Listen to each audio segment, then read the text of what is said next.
Bien, vamos a continuar ya. Justo nos coincidió con la hora del receso y se nos acabó ya la sesión.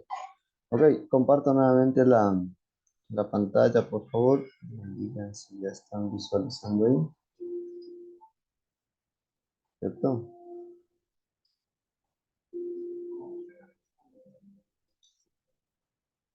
¿Sí? ¿Se pueden visualizar la pantalla? Sí, ingeniero. Ok.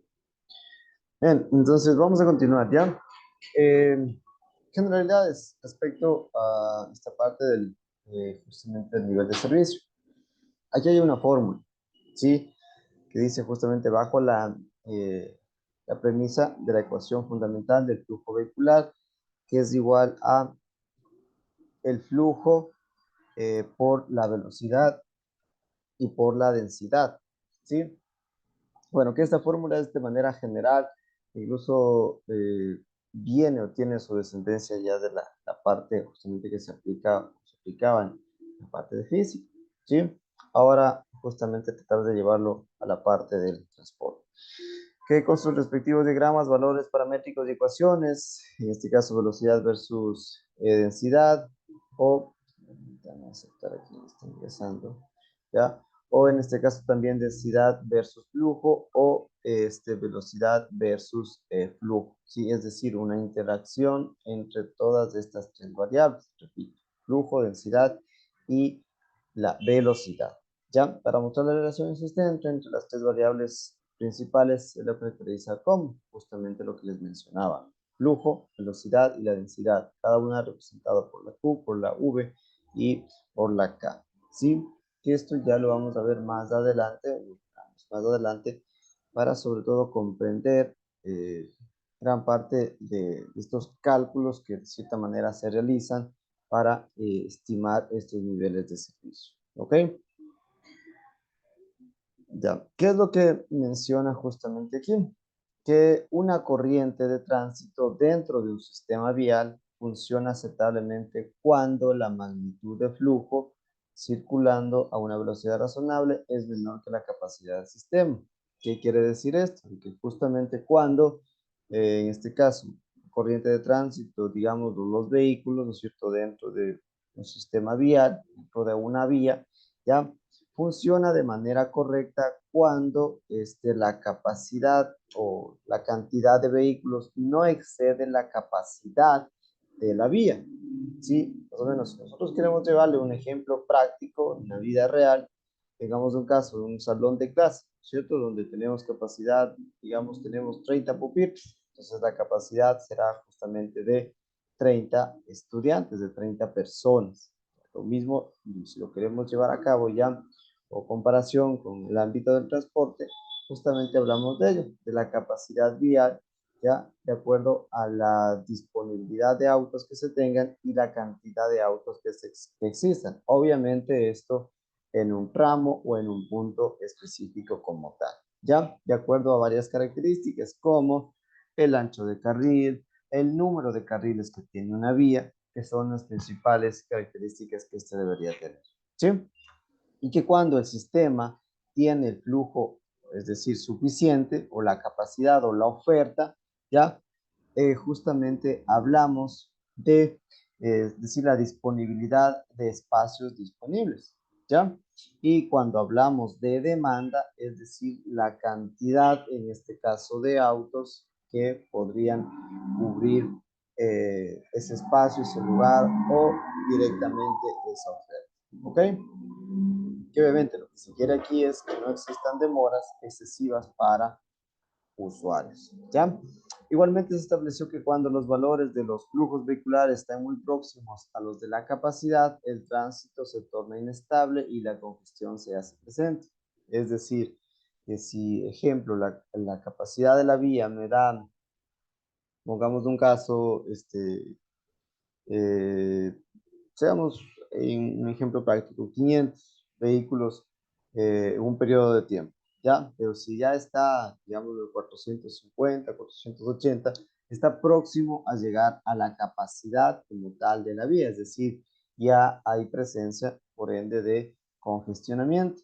Entonces, eso es algo muy práctico de evidenciar, ¿no es cierto? No es necesario de que llegue al tope máximo o incluso exceda para presenciar, en este caso, ya situaciones que deriven justamente ya del congestionamiento o tiempos ya considerables en cuanto al poder recorrer un trayecto o pasar por un punto, ¿sí? Entonces, en la imagen, aquí que justamente tenemos, lo que puede ser más claro, son la explicación que estamos mencionando, ¿sí? Entonces, por ejemplo, aquí tenemos 3 carriles por sentido de circulación. Tenemos aparentemente un nivel de servicio en donde el flujo es todavía continuo, no existen interrupciones, ya no existen demoras y tal vez de cierta manera todavía tiene esa facilidad de maniobra, es decir, si quiero cambiarme de carril, si puedo incrementar la velocidad, obviamente dentro de los rangos permitidos, todavía existe esa flexibilidad, es decir, yo puedo cambiarme de carril, puedo incrementar la velocidad, no está dependiendo totalmente de las condiciones del entorno, es decir, de los demás vehículos que puedan existir y de otras razones principalmente derivadas de eso, de la cantidad de vehículos. ¿Okay? Entonces, más aún los flujos vehiculares inferiores a la capacidad que circulan a velocidades bajas y densidades altas. Es decir, cuando tenemos ya presencia de vehículos, ya generalmente sucede eso, no circulan a velocidades altas cuando tenemos densidades justamente altas. Presentan condiciones de operación forzada, incluso pueden llegar a detenciones momentáneas del tránsito, produciendo niveles bajos de operación. Es decir, más o menos igual aquí lo que tenemos en esta imagen, ¿sí? Que tal vez el flujo, digamos, lo vehicular, no es interrumpido totalmente, es decir, los vehículos están en movimiento, pero en algunos periodos o lapsos ya de esa circulación van a tener detenciones momentáneas, ya. Entonces, eso es justamente cuando nosotros podemos ir calculando ya que los niveles de servicio o el nivel de servicio, por ejemplo, se encuentra ya en un próximo a llegar allá a la saturación, ¿ok? Entonces, por eso es que existen los 6 niveles de servicio para clasificar justamente una vía y poder estimar, ¿no es cierto?, de que, o dar ese calificativo de que en qué nivel de servicio se encuentra y por ende tratar de proponer alternativa o alternativas que puedan solucionar tanto a corto, a largo plazo, ¿ok? Y por otro lado, las mejores condiciones de operación se logran con la presencia de algunos vehículos circulando en un sistema vial a velocidades de flujo libre, es decir, sin interrupciones, que esto sería justamente lo ideal, esto es lo que precisamente tal vez queremos o buscamos en todas las ciudades. ¿Ok? Para estimar entonces la capacidad de un sistema vial, sea urbano o rural, no solo es necesario conocer cuáles son sus características físicas o geométricas, ¿sí? A ver, alguien que lo recuerda ahí, una característica física o geométrica, un ejemplo de característica física o geométrica. ¿Quién nos puede Diseño de decir? vía. El ancho de la vía. El ancho de Diseño. la vía, ¿ya? ¿Qué más? A ver, ¿alguien más me decía? El número de carriles, no. Número de carriles, ancho de la vía, perfecto. Ya, son ejemplos prácticos que resultan como información básica para poder conocer justamente tanto el tema de la capacidad y luego poder determinar el nivel de servicio. Si bien es cierto, hablamos de la parte urbana y rural, de cierta manera más se va a centrar es en la parte urbana, ¿sí? Sin dejar al lado obviamente la parte rural, pero de cierta manera la parte rural, una de sus particularidades no es precisamente tal vez el problema del tráfico, ¿ya? Los flujos vehiculares, ¿cuáles son estos flujos vehiculares? Es decir, la cantidad, proporciones de vehículos, ¿ya? ¿Cuál es esta proporción que existe por cada tipo de vehículo? Es decir, liviano, motocicleta, transporte público, transporte pesado y demás, ¿sí? Y variedad de condiciones de operación sujetas a los dispositivos de control y el medio ambiente, ¿ya? ¿Cuál será un ejemplo de un dispositivo de control? Semáforos, radares. Semáforo, la señal de pare, ¿ya? Todas esas como elementos, como dispositivos de control, ¿sí? Y del medio ambiente, sobre todo, que estas puedan tener relación directa, tal vez con el clima, la situación de condiciones climáticas, es decir, tal vez lluvias fuertes, ¿ya? Eso justamente puede incidir directamente en estas condiciones de operación, ¿ya? Y otras consideraciones importantes que tienen que ver con la calidad de servicio proporcionado. Pero de manera general sí podríamos indicar esas tres primeras, ¿no? De que es necesario al menos conocer esa información de manera directa, de manera particular, haciendo énfasis en cuál es el caso, en este caso de estudio, del tramo que, por ejemplo, se vaya a analizar, ¿sí? Entonces, ahí, por ejemplo, ¿no es cierto? En la imagen podemos mirar ahí una vía, cuánto es el número de carriles que tiene, cuál es el ancho que tiene cada carril de circulación, cuál es el ancho de vía como tal, cuáles en este caso las características que se presentan. En este caso es una vía que tiene un parqueo central, tiene una parada de bus, posiblemente hay un carril exclusivo de transporte público, ya.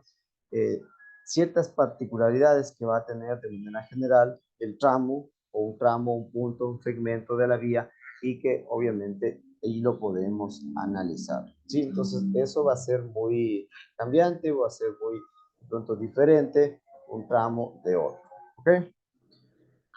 Por otro lado, en esta parte de acá abajo, también dice que un estudio de capacidad de un sistema vial es al mismo tiempo un estudio cualitativo y cuantitativo. Entonces ahí recordarán, ¿no es cierto? Cuando nosotros realizamos la parte de proyectos, siempre hablamos de la parte cuantitativa y la parte cualitativa. ¿A qué refiere a ver la parte cualitativa y la parte cuantitativa? Bien, Cualidades. cualidades. ¿Cuáles cualidades? ¿Cualitativo o cuantitativo? Cualidades, por ejemplo, el ancho de los vehículos, el largo del vehículo. Sí, que estamos hablando de los vehículos. Mm, O estamos hablando de la vía. De manera general, hablemos de la vida, La calidad de ¿perdón? la vida. A ver, ¿en qué sentido la calidad de la vida? A ver, un ejemplo en la parte cuantitativa y la parte cualitativa. Pues que la calidad de la vía, como dijo la compañera, pues cuando son de asfalto o son de cemento y si es que hay huecos, baches.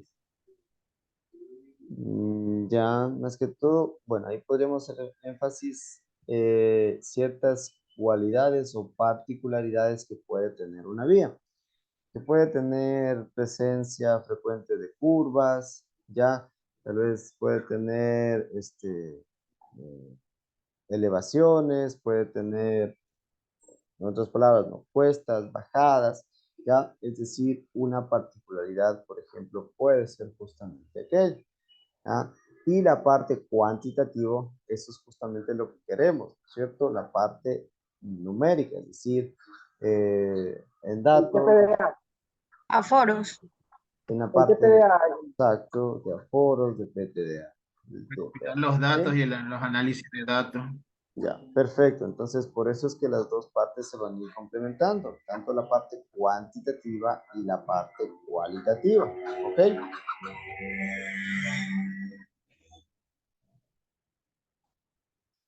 Ciertos principios y conceptos generales. Vamos a pedirles que nos vayan ayudando con la lectura de cada uno de ellos. A ver, el primero. ¿Quién me ayuda? Yo, ingeniero, buenos días. Maylin. Ya se conectó. Buenos días, Mm, Maylin. ya. A ver, ayúdenos. Principios y conceptos generales. En las fases de planeación, estudio, proyecto y operación de carreteras y calles, la demanda de tránsito presente o futura se considera como una cantidad conocida. Ya, a ver, ¿qué entendemos de esta parte? ¿Sí? Recuerden que dice de la demanda, vean lo que está resaltado, primero de mayúsculas, resaltado demanda, y en la parte con cursiva que dice cantidad conocida. ¿Sí? ¿Qué entendemos por esta parte?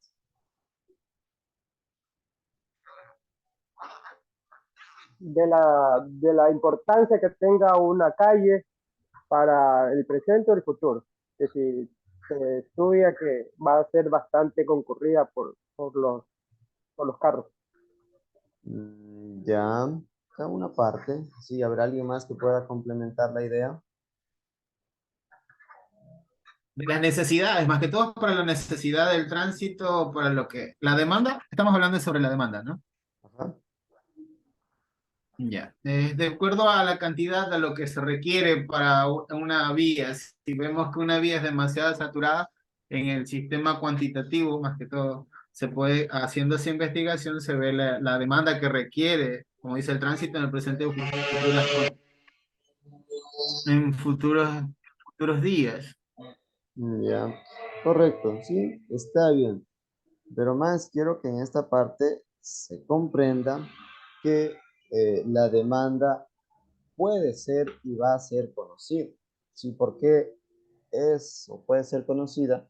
Porque mediante los aforos vehiculares que se realizan, si usted tiene el dato o se puede encontrar el dato de cuál es la cantidad, en este caso, de vehículos que existe. Entonces, por eso es que nosotros podemos decir de que se conoce la demanda. De ahí que esa demanda nosotros podemos estimarlo, hacer proyecciones para 5 o 10 años, ¿ya? Es decir, se puede conocer, ¿ok?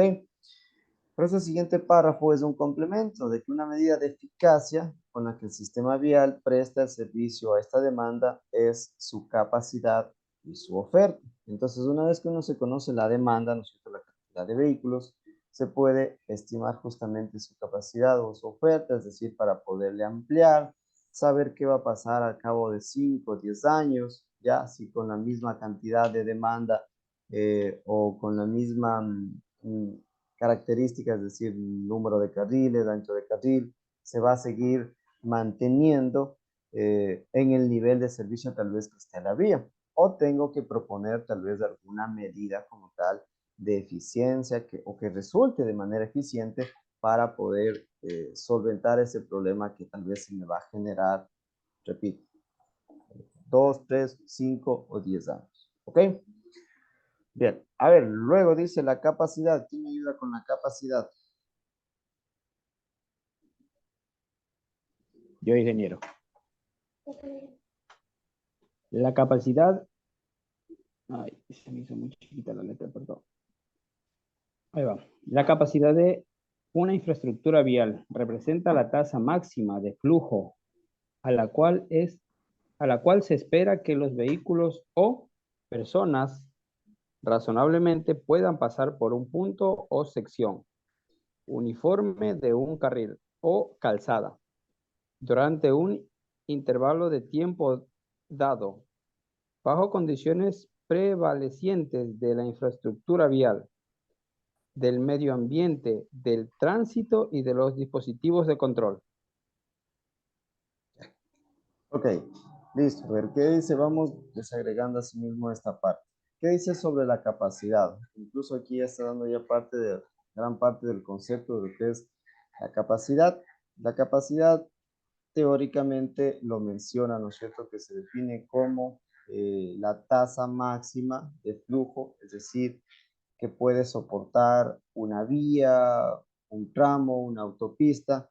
¿De qué? De la cantidad de vehículos, ¿no es cierto?, que pueden albergar ese tramo. Así como les mencionaba el ejemplo, es decir, si yo tengo en un salón de clase 30 pupitres, posiblemente va a ser la cantidad de estudiantes que voy a poder los recibir. Sí, lo mismo sucede acá, entonces la tasa máxima de flujo, el cual se espera que los vehículos, en este caso también si hablamos de personas, puedan pasar por un punto, sección, un tramo, que pueda ser básicamente una vía. ¿Ok?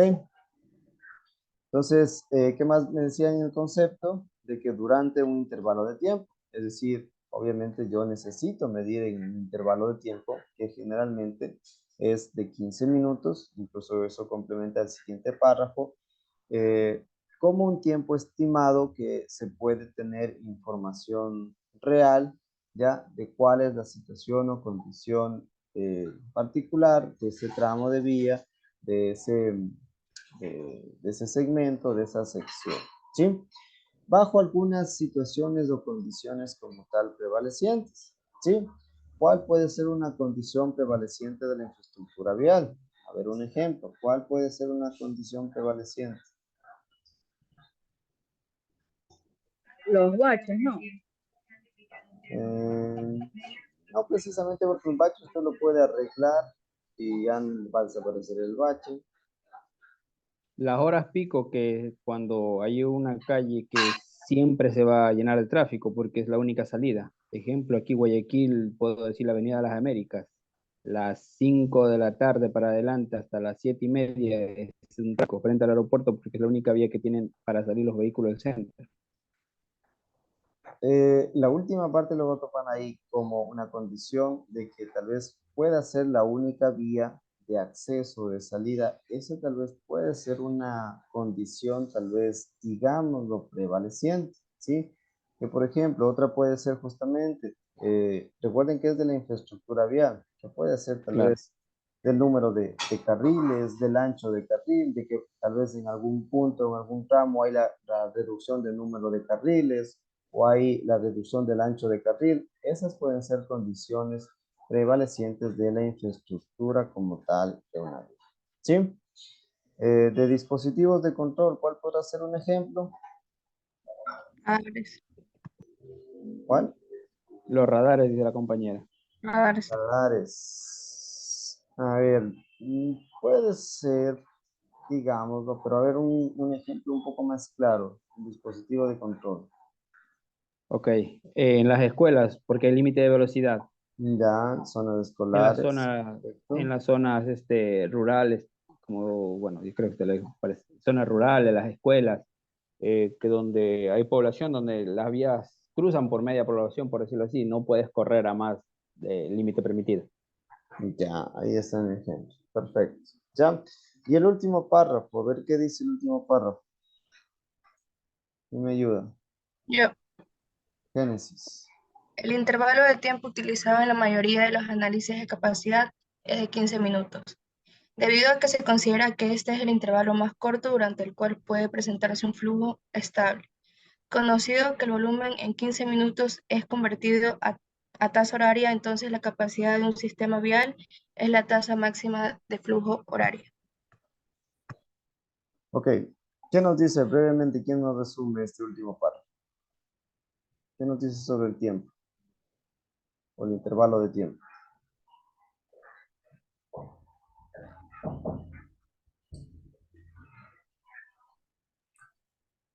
A ver, ¿quién nos resume? ¿O qué entendieron? Después de que se toma datos de los 15 minutos de intervalo, luego se convierten en ciertos periodos ahora. Ya, ¿cuál es ese periodo generalmente que se realiza este tipo de foros entonces? ¿De cuánto es? Perdón, ¿De? ingeniero, no le escuché. ¿Qué dijo? ¿Mande? ¿Cuál es el tiempo entonces en los que se realiza generalmente este tipo de foros? En horas Cada pico. 15 minutos. Cada 15 minutos durante, Las horas pico. No, no, durante una una hora, hora. pero eso es Exacto. Durante una hora en periodos de 15 minutos, por favor. Sí, no se vayan a olvidar esa parte. Sí, el intervalo. Básicamente lo que dice en esta parte es que 15 minutos es un tiempo considerable, razonable para poder eh, realizar el aforo vehicular y tener una información real. ¿Sí?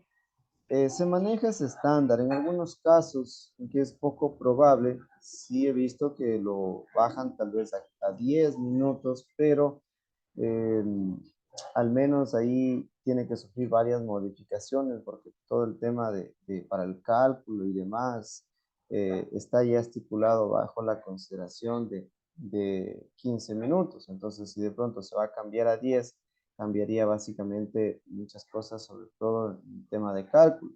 Consideren de que obviamente en 5 minutos puede pasar un número considerable de vehículos, ¿ya? Tal vez eso no nos vamos a complicar, vamos a dejarlo incluso como dice el manual este mismo de HMD, ¿ya? HCM, perdón, del 2000, entonces eso ya está estipulado en periodos de 15 minutos. Lo que sí entonces recalcar aquí que son periodos de 15 minutos durante una hora, o por eso justamente en la parte final dice la tasa máxima horario, es decir, periodos o una hora distribuido en periodos de 15 minutos. ¿Ok? Eso recuerden como un principio. ¿Ya? Ok, entonces llegamos justamente ya a definir qué es la capacidad. Entonces, a ver, ¿qué me dice qué es la capacidad? ¿Quién me ayuda con la lectura? ¿Qué es la capacidad? Yo. Capacidad es el máximo número de vehículos que puede transitar por un punto o tramo uniforme de una vía en los dos sentidos en un periodo determinado de tiempo, en las condiciones imperantes de la vía y el tránsito. Correcto, entonces, a ver, bajo sus propias palabras, a ver, ¿quién nos puede explicar qué es la capacidad? Es la cantidad de vehículos que pueden transitar en un punto o tramo de la vía Ya, en un periodo determinado de tiempo, según las condiciones de la vía y del tránsito. ¿cuáles son esas condiciones de la vía? ¿Cuál Son es las ese condiciones de la periodo? vía, es hora pico, hora valle. A ver, no, todavía esa parte de horas pico, horas valle, no. Cuando nosotros determinemos la capacidad, en este caso posterior, los niveles de servicio, ahí podríamos estimar cuáles son esas horas pico o esas horas valle. Algo muy importante de que de manera, digámoslo, no general, ¿ya? No todo en los diferentes puntos, en los diferentes tal vez lugares, va a ser una hora pico a la misma hora, es decir, va a ser de 8 a 9 o va a ser de 5 a 6. No en todos los casos va a suceder tal vez que es a la misma hora. Pues va a tener su particularidad, un tramo en qué hora se presenta mayor cantidad o va a tener su hora pico en determinada hora y hora valle tal vez en otro momento. Eso de pronto como aclaración, por eso es que justamente se pretende determinar eso, ¿ya? Entonces, pero recojo las palabras que decía ahí Antonio, ¿sí? Es básicamente el número, la cantidad de vehículos que van a pasar, van a transitar por una parte o un segmento o un tramo de la vía, ¿sí? Puede ser ahí tal vez una aclaración también, no necesariamente tal vez va a ser en dos sentidos, únicamente dependiendo, ¿cierto? Por eso también dicen las condiciones imperantes de la vía, porque puede ser solamente en un sentido o sí puede ser en ambos sentidos o bidireccional, ¿sí? Y que esto va a ser justamente en un periodo de tiempo, ya lo mencionábamos, el periodo era de, ¿cuánto era el tiempo? 15 minutos. 15 minutos. Durante Una hora. Exacto.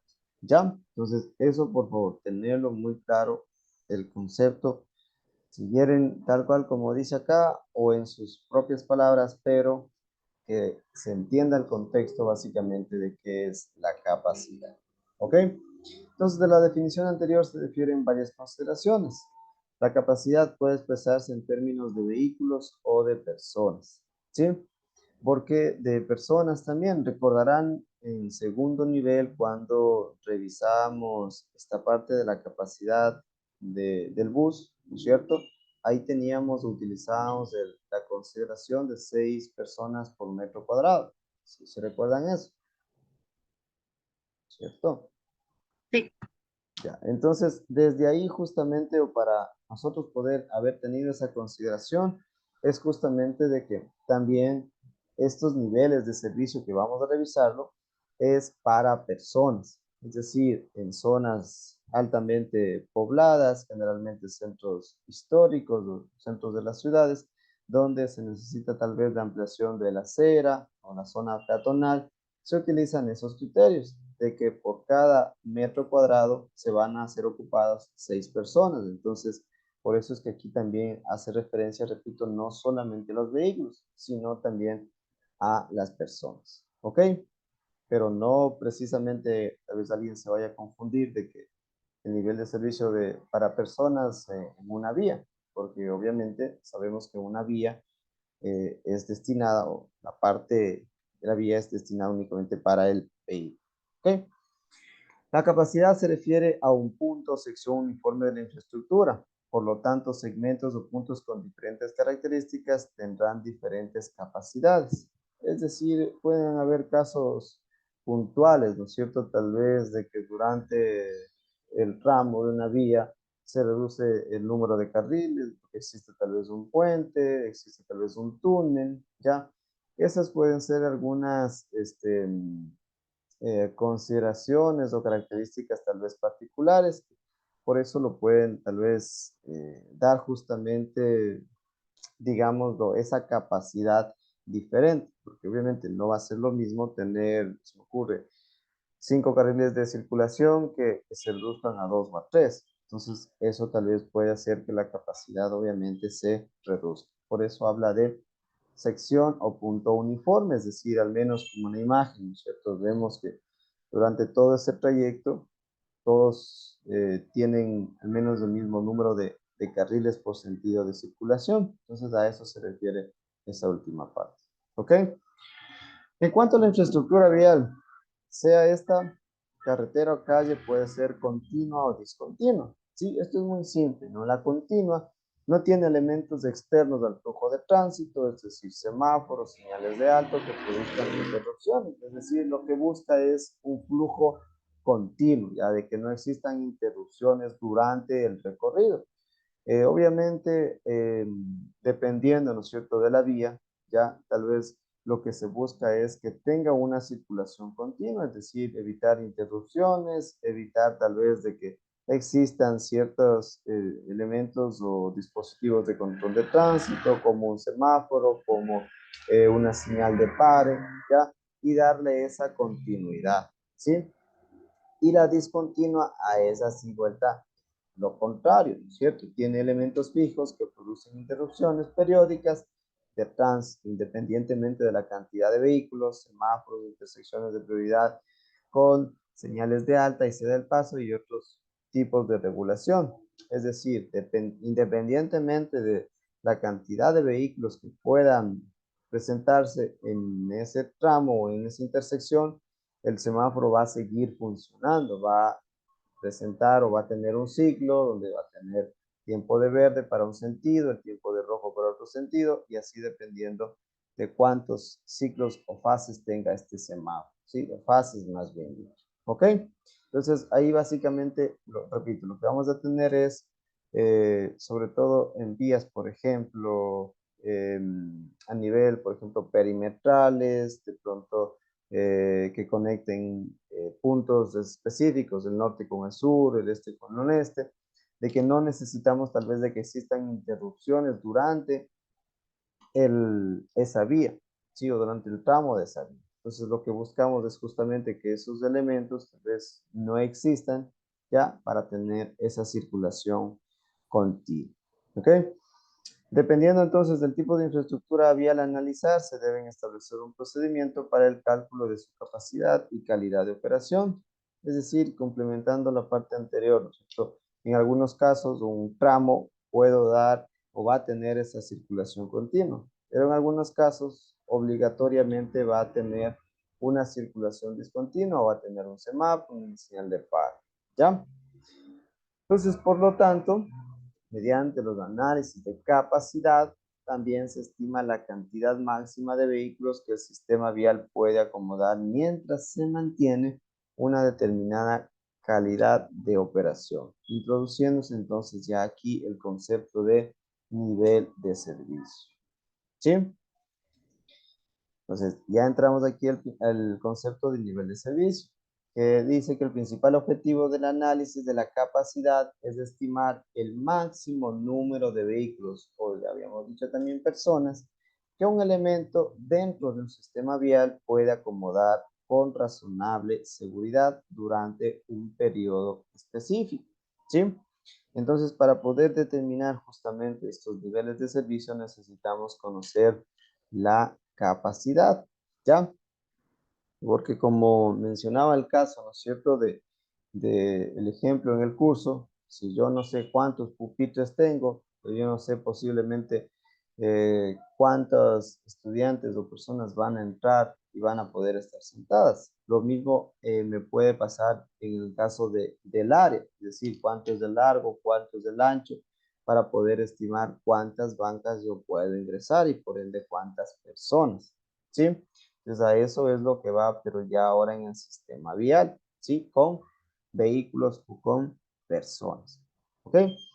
Entonces, estos niveles de servicio, ¿ya? ¿Qué son estos niveles de servicio? ¿Ya? Se usan justamente para medir la calidad del flujo vehicular, es decir, esa calidad determinada de un nivel de servicio que va del A, B, C, D, E y F, es decir, del que mejor funciona o el que no presenta problemas en cuanto a la circulación, en cuanto a la fluidez, va desde hasta el F, el E o el F, que es ya el peor, es decir, donde tenemos problemas de congestionamiento, de tiempos excesivos durante el de viaje, un trayecto, ya, y sobre todo, repito ahí, congestionamiento, ¿sí? Es una medida cualitativa, ¿sí? ¿Por qué cualitativa? Porque justamente se da el calificativo bajo el nivel de servicio, repito, si es un A, B, C o D, y donde básicamente se describe las condiciones de operación del flujo vehicular y de su percepción por los motociclistas o pasajeros o básicamente, digamos, los usuarios, ¿sí? Estas condiciones precisamente se describen en términos de factores tales como la velocidad, el tiempo de recorrido, libertad de realizar maniobras, la comodidad, la convivencia y la seguridad vial. Varios de ellos, por ejemplo, tema de la velocidad, ¿no es cierto? La velocidad a la cual, por ejemplo, está permitida. Si la velocidad máxima dice 90 kilómetros o pongámoslo 50 kilómetros, eso me indica de que tal vez yo puedo ir máximo a 50 kilómetros, ¿ya? Pero si por el tema de congestionamiento no puedo superar ni los 30 kilómetros, ¿ya? El tiempo de recorrido, es decir, en función de la distancia debería estar ese tiempo. Si tengo, ejemplo, 10 kilómetros, tal vez si mediante el cálculo de tanto la distancia como la velocidad promedio, tal vez no me debería dar más de 15, 20 minutos, pero cuando en realidad me demoro 30, 40 minutos, ¿ok? La libertad para hacer maniobras, es decir, para cambiarme de carril a un carril izquierdo, a un carril derecho, ¿ya? Es decir, existe esa facilidad o no para poder realizar esa maniobra, ¿ya? Y la convivencia y seguridad vial, es decir, convivencia con otros tipos de usuarios, es decir, otros vehículos, ¿ya? Sean en este caso motocicletas, si en este caso de pronto existe la ciclovía o existe el transporte público, y algo muy fundamental, la seguridad vial, ¿ya? Bueno, me quedo ahí como que ya en esta lámina medias porque se me va a acabar ya el tiempo y no quisiera dejarlo inconcluso, ¿sí? Entonces, bueno, ya Y les también nos toca con envío, el ingeniero también. ya les toca, ¿verdad? Entonces, sí, por favor, ya en cualquier momento entiendo si me va a desconectar. Yo les agradezco mucho por su atención, les tomo la captura como respaldo y pues nos veremos creo que el día de mañana con ustedes, ¿no? En la última hora. Bueno, ya les reviso y ahí les indico cualquier novedad, ¿sí? Todo, chicos.